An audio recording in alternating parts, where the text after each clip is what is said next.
The morning sun wasn't even over the rooftops yet, and already I could hear the thunder of Patricia Thornberry's footsteps on the pavement.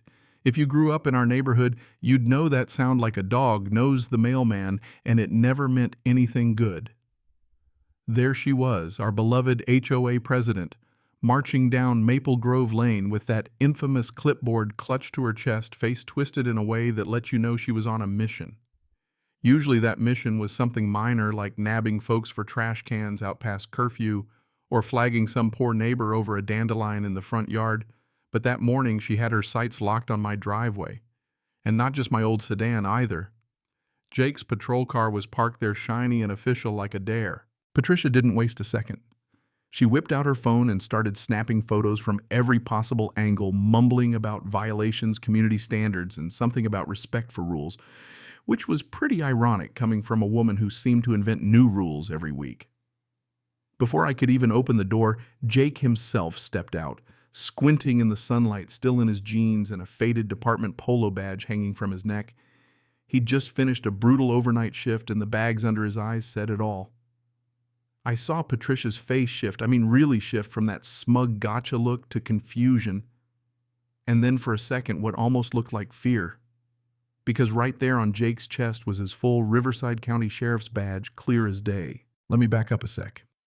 I'd just gotten home from visiting my sister in Florida, so seeing Jake, my son, all grown up and a full deputy, now spending his precious days off with me, that meant the world. He'd pulled into the driveway the night before patrol car, and all his deputies are encouraged to do since it's supposed to make the neighborhood safer. I knew the policy. But I also knew Patricia, and if there's one thing she hates more than ambiguity, it's being proven wrong. First thing that morning, I found the first notice tucked under the wipers written in her signature purple ink, quoting some bylaw 17.3b about non-standard vehicle storage. I had to laugh. Years back, I'd served on the HOA board, and I remembered perfectly well that 17.3b was actually about pool maintenance schedules. Patricia loved making up rules whenever it suited her crusade for order. I crumpled up the paper and figured that was the end of it, that maybe she'd get bored and harass someone else about their garden gnome, but oh boy, was I wrong. By lunchtime, 2 more notices had appeared, each one ramping up the threats. The last one said Jake's car would be towed within 24 hours for non-compliance. I could hardly believe it. We were still laughing about it over dinner that evening when the doorbell rang, not a friendly knock either, but that angry, demanding press that just screamed Patricia. And of course she was standing there on my porch, clipboard at the ready, Harold Finch lurking behind her. Harold, the self-appointed compliance coordinator who'd never read a bylaw in his life but just liked bossing people around. Before I could even say hello, Patricia started barking. Final warning. That vehicle is gone by morning or you'll pay the fines and towing. We have standards. She was in full performance mode, and honestly, it was kind of impressive. I kept my cool, told her again it was a patrol vehicle, perfectly legal. My son was a sheriff's deputy, the works. But she just rolled her eyes, told me she didn't care if Jake was the governor, no commercial vehicles in driveways, period. She snapped, then gave Harold a look like, "Back me up here." And he nodded like a bobblehead. I tried to explain slow and patient, but it was like talking to a wall. Patricia, that's not even a commercial vehicle, and even if it was your made-up rule, wouldn't apply to emergency services. That just made her dig in harder. Made-up rule. I've been president 8 years. I know every rule. She started rattling off more nonsense. Something about dangerous precedents, then told me she'd already called Premier Towing and the car would be gone by morning with a $250 towing bill and $300 fine slapped onto my HOA dues. I told her as nicely as I could, leave my property. That car's going nowhere. And if a tow truck touches it, you'll be in more trouble than you can imagine. She just smirked 8 a.m. sharp. I'd move it if I were you. And then off she went, Harold trailing behind both of them looking pleased as punch. Jake, of course, thought the whole thing was hilarious. "Don't worry, Dad, I'll handle it." So next morning, right on schedule, Patricia shows up early, even with Harold, her phone ready to film her big moment, and a guy from Premier Towing. I'm watching through the blinds, half awake, coffee in hand, thinking, this is it. Jake steps outside, casual as ever, badge and ID in hand. He walks right up to the tow truck driver. Tony introduces himself, flashes his badge, says, "That's my patrol car. Department policy. Can I help you?" Tony takes one look at Jake, then at Patricia, and he's out, says, "Sorry, lady." "I'm not touching a cop car." Climbs back into his truck and peels out. If looks could kill, Patricia would have incinerated both of us on the spot. She starts spluttering. "You can't do that. This is HOA business." Jake stays cool, all professional. "Ma'am, the HOA doesn't control police vehicles, not unless it's clearly in the CC Plosh&Rs, which it isn't. And filing false reports is a misdemeanor. You called a tow company under false pretenses." Her voice got shrill. "I'm the HOA president. I decide what's allowed." Jake just smiled. "No, ma'am. You enforce the rules, you don't invent them.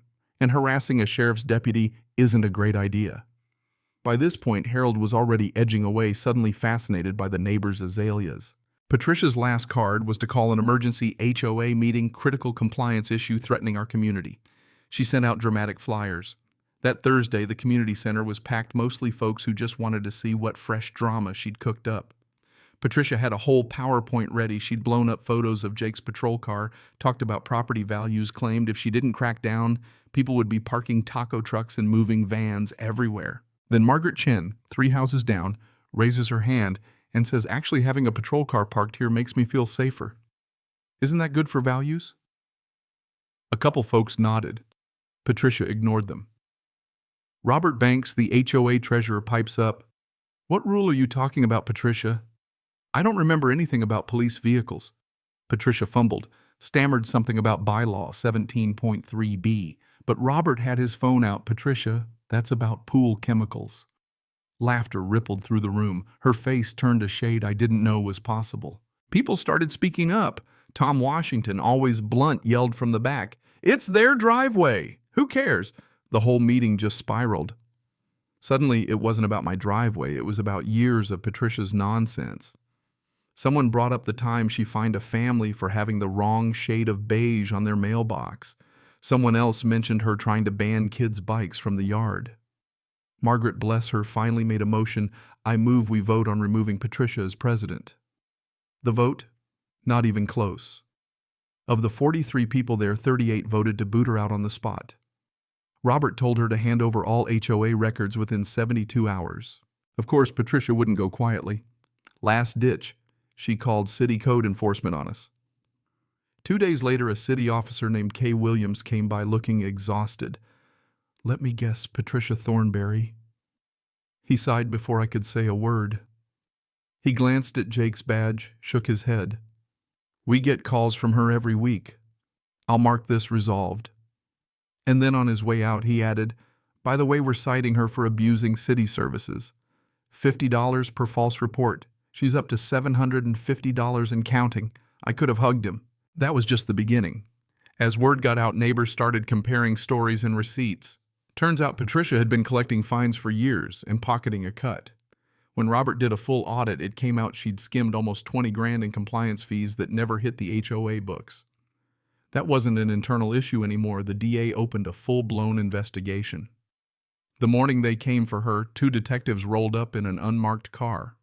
Patricia tried to slip out her back gate, but they had her surrounded. The entire neighborhood watched as the Queen of Pine Valley Estates was led out in handcuffs, yelling that we'd all regret this, that property values would tank. But the only thing that tanked was Patricia's reputation. The judge saw right through her act. 3 years for embezzlement, full restitution. As she was being let out, she locked eyes with us, pale hair a mess, and tried one last time. 3 years. But I was just keeping things nice. Funny, huh?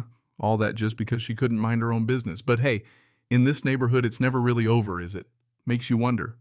Where's the line between order and overreach? And what would you do if the person running your community crossed it? Tell me down below. Who do you think was really in the right? Ever tangled with a power-hungry HOA? I want to hear your wildest stories because, trust me, I know this isn't the end of it.